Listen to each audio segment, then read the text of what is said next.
Aquesta és la típica imatge turística del Teide, un estratovolcà que arriba als 3.719 metres per damunt del mar.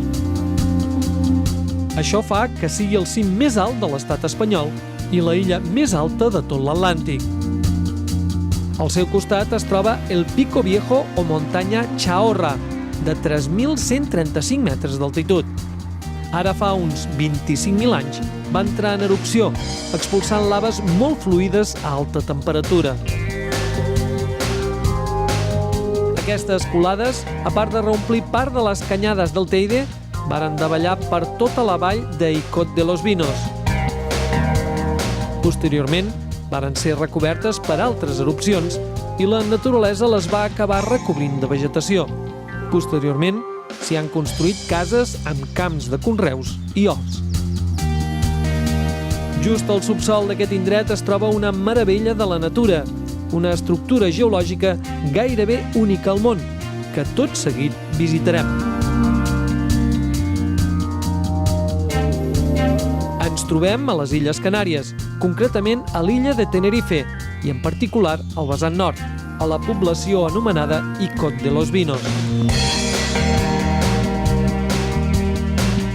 Aquest poble també és conegut com la ciutat del Drago, una planta, no pas un arbre, que amb 18 metres d'altura i un tronc que arriba als 20 metres de perímetre és el més gran i vell que es coneix al món. Té més de 1.000 anys d'existència.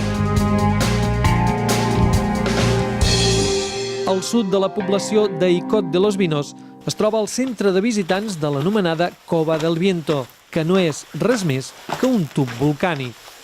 El tubo volcánico, yo siempre digo al ejemplo es, imagínate un tubo plástico, la lava nuestra en contacto con el aire y por rozamiento se enfría rápidamente lo que es la superficie y las paredes y va siendo aislante térmico de la lava sigue fluyendo por el interior.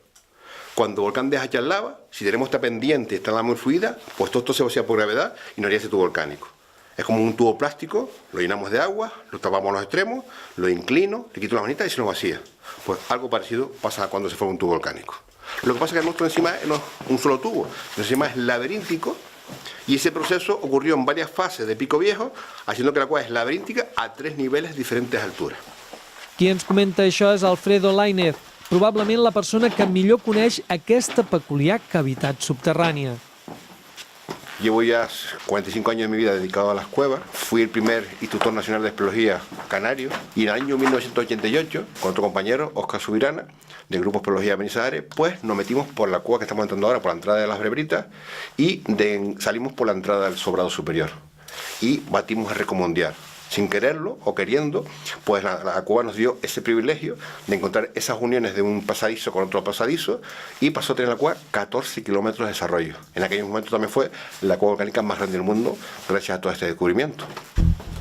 Yo siempre digo que de alguna manera todo ese amor y cariño que hemos aprendido dentro de la cueva, de alguna manera tenemos que devolvérsela a ella y de alguna manera pues eso lo hacemos con los visitantes cuando nos visitan a la cueva. Justament a donar a conèixer la cova és on Alfredo aboca bona part dels seus esforços, amb visites guiades des de fa uns quants anys. A nivel de turismo, se empezó por parte del Cabildo de Tenerife y el Museo de Ciencias Naturales a partir del 20 de junio del año 2008. Ya llevamos abiertos 9 años y medio al público y han pasado por la cueva pues, unos 150.000 personas. La Cueva del Viento es un recurso natural turístico muy importante para la isla de Tenerife. Somos de los 10 lugares más visitados en Tenerife actualmente, de los últimos 2 años. Nosotros hacemos las rutas en español, inglés, alemán y francés, pero por separado, no mezclamos idiomas. Y los grupos máximos son de 15 personas.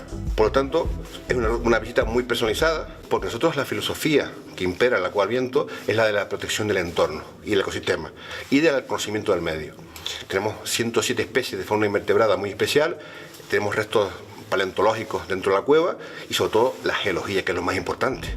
Lo máximo que se puede entrar en todo el complejo son 30 personas a la vez. Por tanto, las visitas hacemos de grupos de 15 personas. En estos 9 años y medio que ya hemos abierto, ya nos han dado premio Grado de Excelencia al Cueva del Viento durante 3 años consecutivos y la gente valora muchísimo esa experiencia, esa visita personalizada con ese guía, que aplica su amor y cariño a la cueva y este mundo maravilloso que tenemos debajo de tierra, que hay que cuidar, mimar y proteger aquí y en todos lados. Esto que estamos viendo son raíces. Raíces que vienen del exterior de la cavidad y se adentran en la misma. De encima de la cueva tenemos mucha vegetación y una de ellas que tenemos es el pino canario. El pino canario sobre todo es muy bueno para el agua. Nosotros nos llueve muy poco en Canarias y cuando nos llueve son 4 gotas en la isla y lo más que cae al mar. Pero lo que tenemos son los vientos alisios, esa nube cargada de humedad que viene del Atlántico y tropieza con el norte de las islas. Pues el pino canario, a través de sus hojitas, las acículas, es capaz de recaptar esa humedad y un solo pino canario al año es capaz de captar 2.000 litros de agua. 500 nos hacen falta para vivir y 1.500 nos regala por los acuíferos, por lo tanto es muy importante para nosotros. Y todos esos raíces de pino pues van buscando las grietas y se van metiendo a través de esta maravilla de tubo volcánico. Y a su vez un aporte orgánico y de vida para los insectos que viven aquí dentro. Nosotros actualmente tenemos topografía de 18 kilómetros y medio y nos faltarían 150 metros para unir la contracueva de 3 kilómetros y podría pasar a tener la cueva 21 kilómetros y medio de desarrollo, que es la quinta cueva mayor del mundo en terreno volcánico, después de las otras 4 que están en Hawái. Pero claro, la cueva necesita esa protección en la superficie. Si no se cuida lo que está arriba, si se sigue permitiendo hacer carreteras, hacer casas, vertido de pozos negros y construcciones ilegales en la parte superior, pues todas esas máquinas que se ponen o todo eso que se haga, todo eso incide al mundo subterráneo y va a romper esta estructura geológica única que tenemos aquí.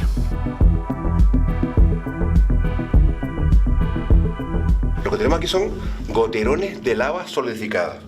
La lava fluida por el interior del tubo, bajando por aquí dentro y chapotea y salpica el techo. Y lo que hace es que todas estas gotas escurren hacia abajo y se van enfriando y van dejando estas gotitas tan bonitas que después las recubren los minerales, como son yeso, silicatos y dejan estos coloritos tan bonitos que tenemos. El recorregut pel tram de la cova, obert al públic, sol durar unes 2 hores. Cal anar amb calçat adequat per caminar sobre terreny abrasiu i abrigar-se una mica, ja que a l'interior hi fa fresca. Malauradament, la majoria de persones que van a l'illa de Tenerife desconeixen la meravella geològica que hi ha sota els seus peus. Es la gran desconocida, primero para los canarios y después a nivel internacional sí es muy conocida. En la península también la conocen los espeleólogos, a nivel de espeleología se conoce, pero a nivel de público en general no se conoce tan bien. Sin embargo, sí te puedo decir una cosa, de aquí a unos años va a ser una cosa tan visitada y tan importante visitar como el Teide, pero hay que visitarla y verla con esta filosofía de amor y cariño que estamos poniendo nosotros. Sin focos, sin luces, grupitos reducidos y que vean una experiencia de naturaleza pura y dura.